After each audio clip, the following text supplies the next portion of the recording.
वामन मेश्राम के नेतृत्व में भारत मुक्ति मोर्चा और बहुजन क्रांति मोर्चा के बैनर तले जारी ईवीएम भंडाफोड़ राष्ट्रव्यापी परिवर्तन यात्रा पार्ट 2 में मुस्लिम समुदाय की भागीदारी भी लगातार बढ़ रही है।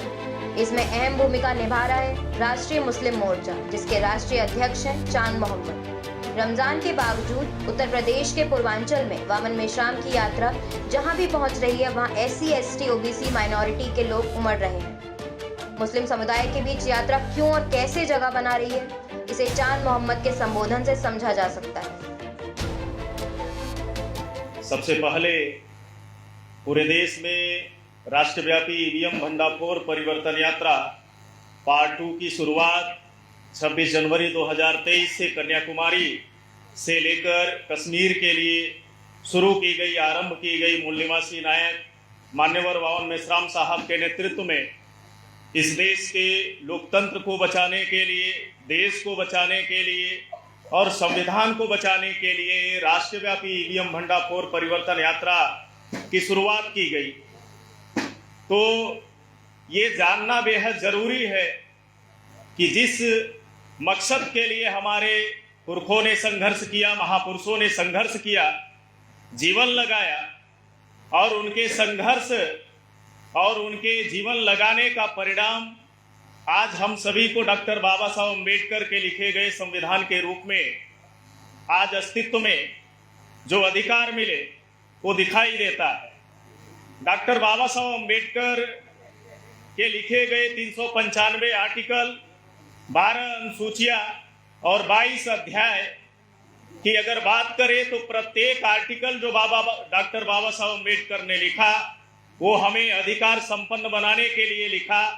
कोई ऐसा आर्टिकल डॉक्टर बाबा साहब अम्बेडकर ने संविधान के अंदर नहीं लिखा है जिससे इस देश के OBC, SC, ST माइनॉरिटी यानी मूल निवासी बहुजनों को अधिकार वंचित किया जाता हो, ऐसा कोई आर्टिकल उन्होंने नहीं लिखा। लेकिन जिस समाज को डॉक्टर बाबा साहब अम्बेडकर का लिखा हुआ संविधान आज इस देश में मान सम्मान स्वाभिमान से जीवन जीने का अवसर निर्माण किया, लेकिन आज बहुतायत OBC, SC, ST माइनॉरिटी की बात करें, इस देश में लगभग 74%, 74% भारत की ऐसी आबादी है। उन्हें जब ये सवाल हम लोग गांवों में करते हैं, शहरों के अलग अलग मोहल्लों में अपने लोगों के बीच में करते हैं कि ये देश किससे चलता है, ये देश कैसे चलता है, तो कोई आवाज नहीं निकल के आती कि ये देश संविधान से चलता है। संविधान को देखने की बात दूर है, संविधान से ये देश चलता है ये भी देश के लोगों को पता नहीं है। संविधान में लिखे गए अधिकार आज 21वीं सदी में लगभग 75 साल देश के आजाद होने के बाद भी इस देश में अमल में नहीं लाया गया। इसलिए जो डॉक्टर बाबा साहब अम्बेडकर का लिखा गया संविधान है, हम सभी मूल निवासी बहुजनों के लिए बेहद इंपॉर्टेंट है, बेहद खास है। लेकिन इस देश में अलोकतांत्रिक तरीके से गैर संवैधानिक तंत्रों का इस्तेमाल करके और इलेक्ट्रॉनिक वोटिंग मशीन का इस्तेमाल करके असंवैधानिक लोग चुनकर सत्ता में पिछले 2 दशक से लगातार आ रहे हैं और डॉक्टर बाबा साहब अम्बेडकर के लिखे गए 395 आर्टिकल और 12 अनुसूचियां और 22 अध्याय को लगातार दीमक की तरह चाटने का काम कर रहे हैं, लगातार इन लिखे गए अधिकारों को खत्म करने का काम कर रहे हैं। और खत्म करने की ही बात नहीं कर रहे हैं, बल्कि ईवीएम से चुने हुए अलोकतांत्रिक लोग लगातार संविधान बदलने की बात कर रहे हैं। 2014 की जब गवर्नमेंट आई, विधि मंत्री अनंत कुमार हेगड़े था, उस समय प्रेस कॉन्फ्रेंस लेते हुए उसने ये बात कही, रिकॉर्डेड बात है कि हाँ, उसको मीडिया के लोगों ने सवाल किया आप किस लिए सत्ता में आए हैं, तो उसका रिटन में डॉक्यूमेंट्री उसका जो है स्टेटमेंट मौजूद है कि बयान मौजूद है कि हम संविधान बदलने के लिए सत्ता में आए हैं। यही नहीं, 9 अगस्त 2018 को जो सत्ता में बैठे हुए लोग हैं उनके विचारधारा के पोषक और गुंडे बजरंग दल के लोगों ने दिल्ली के जंतर मंतर पर संविधान के पन्ने जलाए और डॉक्टर बाबा साहब अम्बेडकर पर उन्होंने तल्ख ऐसी टिप्पणियां की जो बर्दाश्त करने लायक नहीं है। शंकराचार्य के आए दिन स्टेटमेंट आते हैं कि इस देश के संविधान को बदलना चाहिए। इस देश में कभी भी किसी भी मंच से इस देश के बहुजनों ने यानी ओबीसी, एससी, एसटी, माइनॉरिटी के लोगों ने संविधान बदलने की बात नहीं कही। आखिरकार ये 3.5% लोगों को ही संविधान बदलने की बात बार बार क्यों याद आती है? क्योंकि इस देश में संविधान से आज इस देश के ओबीसी, एससी, एसटी, माइनॉरिटी के जीवन में बदलाव आया है और उन्हें मान सम्मान स्वाभिमान से जीवन जीने का अवसर संविधान ने निर्माण किया है। इसलिए वो लगातार संविधान को बदलने की बात करते हैं, खत्म करने की बात करते हैं और ईवीएम से चुनी हुई अलोकतांत्रिक सरकार अभी ये बात वो कह रहे हैं कि नए संसद में हो नए संविधान के साथ प्रवेश। ये बेहद गंभीर मामला है देश को बचाने का, लोकतंत्र को बचाने का और डॉक्टर बाबा साहब अम्बेडकर के लिखे गए संविधान को बचाने का।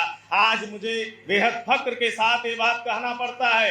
अंग्रेजी में एक लाइन है, वो लाइन इस बात को बयान करती है, you can fool some people for some time, you can not fool all the people for all time.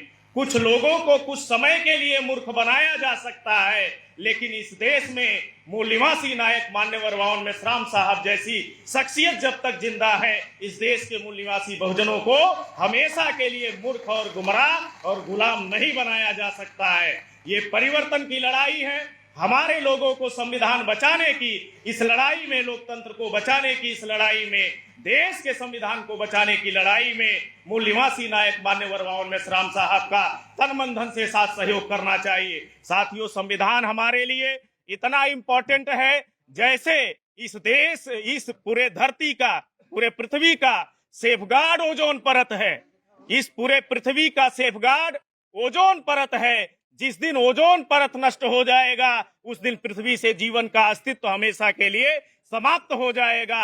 उसी तरह से इस देश के मूल निवासी बहुजनों के लिए डॉक्टर बाबा साहब अम्बेडकर का लिखा गया संविधान सेफगार्ड के तौर पे है, सुरक्षा कवच के तौर पे है। अगर संविधान हमारा सुरक्षा कवच है तो हमें उस सुरक्षा कवच की हिफाजत करने के लिए और उसे सुरक्षित करने के लिए, बचाने के लिए मूल निवासी नायक मान्यवर बावन मेश्राम साहब के साथ आना होगा और इस लड़ाई को लड़ना होगा और आने वाली नस्लों के अस्तित्व और वजूद को बचाने के इस आंदोलन का हिस्सा बनना होगा।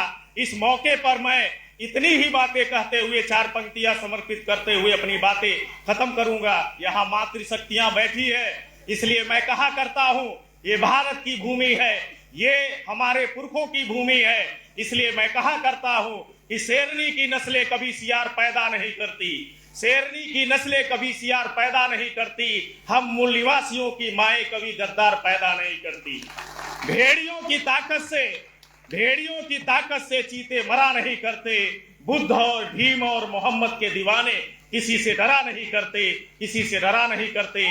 आपने मुझे समय दिया, इसके लिए आभार, धन्यवाद।